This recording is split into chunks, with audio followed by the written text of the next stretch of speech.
বলে কাঁদছে জানেন গো?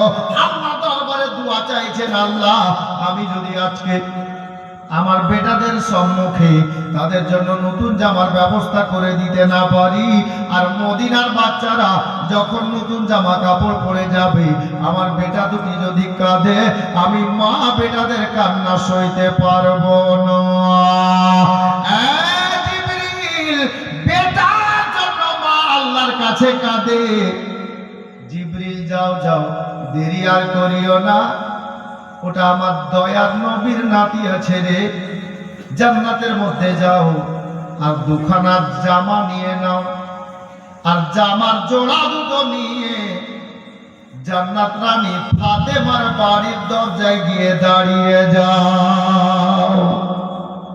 জিবরিল বলছেন, আল্লাহ ওখানে নিয়ে গিয়ে দাঁড়াবো? বলে আল্লাহ পাক বলছেন ওখানে গিয়ে দাঁড়াবি আর ফাতেমাকে ডাক দিবি। আল্লাহ শিখিয়ে দিচ্ছেন, ফাতেমাকে ডাক দিবি, ফাতেমা একটু দরজায় আসো। ফাতেমা দরজায় আসবে, এই জামার জোড়া দুটো ফাতেমাকে দিয়ে দিস, দিয়ে তুই চলে আসে, এটাই তোর কাজ। জিবরিলকে আল্লাহ বলছেন। জি, এই পর্যন্ত মনে রাখেন। আমি একটু পরে বলছি, আমার নিজের লেখা একটা গজল শুনি, বলবো বাবা? গজল বলবো না জীবনী গাইবো? বলবো। একবার মহাপদে বলেন সুবহানাল্লাহ। মাশাআল্লাহ, আলহামদুলিল্লাহ। একটু সাথ দিয়ে একটু মাঝে মধ্যে একটু সুবহানাল্লাহ আলহামদুলিল্লাহ বলবেন, তো আমাকে বলতেও ভালো লাগবে আর আপনাকে শুনতেও ভালো লাগবে, আর মাঝখানে আপনাদের নেকিটাও বাড়বে। জি, আল্লাহ পাক বলেন একবার যদি কেউ সুবহানাল্লাহ বলেন, তো আল্লাহ পাকের প্রিয় নবী বলছেন ওই বান্দার নামে আল্লাহ পাক জান্নাতের মধ্যে একটি খেজুরের গাছ লাগিয়ে দেন। বললে লাভ না লস? লাভ কিনা চাচা? একটু বলবেন তো, আমাকে বলতে ভালো লাগবে আর কি, বুঝেছেন?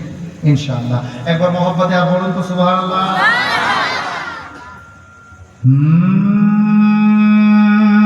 কে এলো ঈদের খুশি,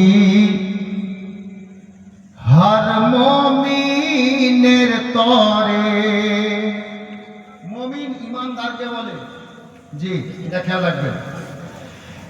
এলো ঈদের খুশি, হর মুমিনের তরে, এ খুশি বেটে দাও, এ খুশি বেটে দাও সবার ঘরে ঘরে। এলো ঈদের খুশি, হর মুমিনের তরে।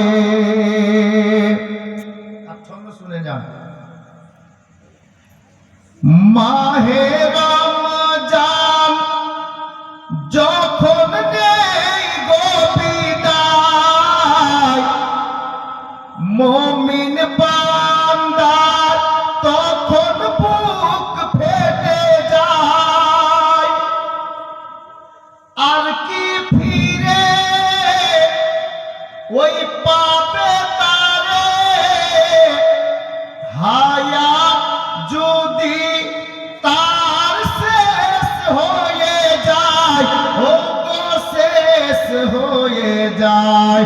উঠে রমজানের চাঁদ শান্তি করতে আবার, উঠে রমজানের চাঁদ শান্তি করতে আবার। মিটে যায় মনসাদ, মিটে যায় মনসাদ, এই খুশির জুয়ারে। এলো ঈদের খুশি, হর মুমিনের তরে। আর যখন চাঁদ উঠে যায় ঈদের, একটু আগে বলছিলাম ঘটনাটা শুনলেন, তখন কি হয় শুনুন। চারিদিকে পড়ে যায় খুশি খুশি রব, সবাই খুশি মানাচ্ছে, ঈদের চাঁদ উঠে গেছে। চারিদিকে পড়ে যায় খুশি খুশি রব, মনের মতো সাজাতে ব্যস্ত হয় সব। ফারিস্তারা উকি মেরে দেখে জমিনে, কি করে সাজাই আজ মুমিন উৎসব, ও গো মুমিন উৎসব পেয়ে এই খুশির দিন জীবন হয় গো রঙিন, পেয়ে এই খুশির দিন জীবন হয় গো রঙিন।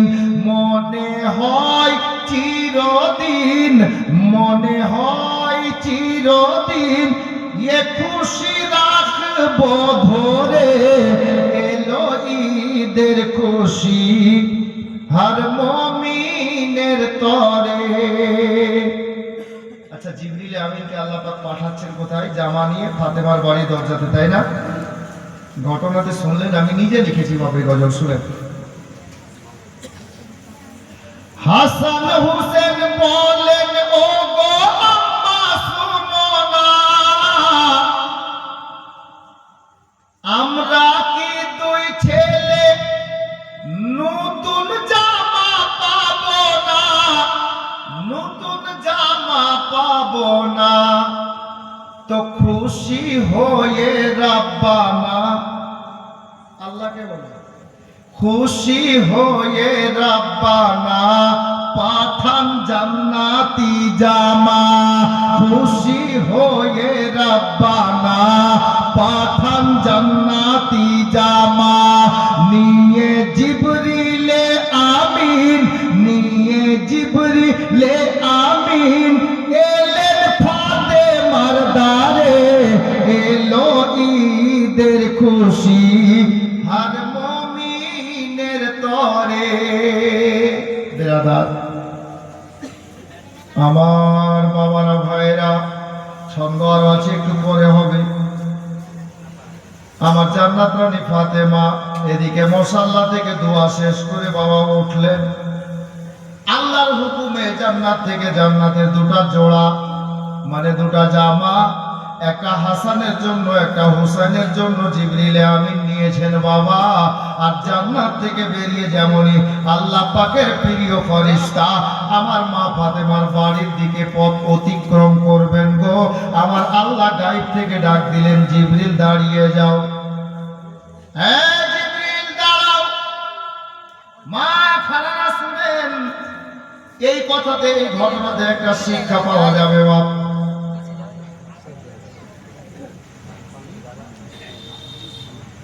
ছেলেদেরকে আমি বলছিলাম যে এরকম উঠাউঠি না করে কমিটির তরফ থেকে পিছনে জায়গা একটু শর্ট হচ্ছে, বাবা দাদা চাচারা আসছেন, ছেলেদেরকে বসে বসে যদি একটু এগিয়ে যেতেন তো ভালো হতো।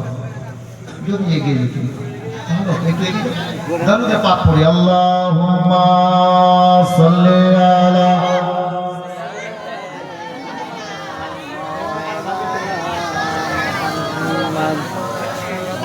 ওয়ালা আলে সাইয়্যিদিনা, ওয়ালা আলে সাইয়্যিদিনা মাওলানা মুহাম্মদ সাল্লাল্লাহু তাআলা আলাইহি ওয়াসাল্লাম।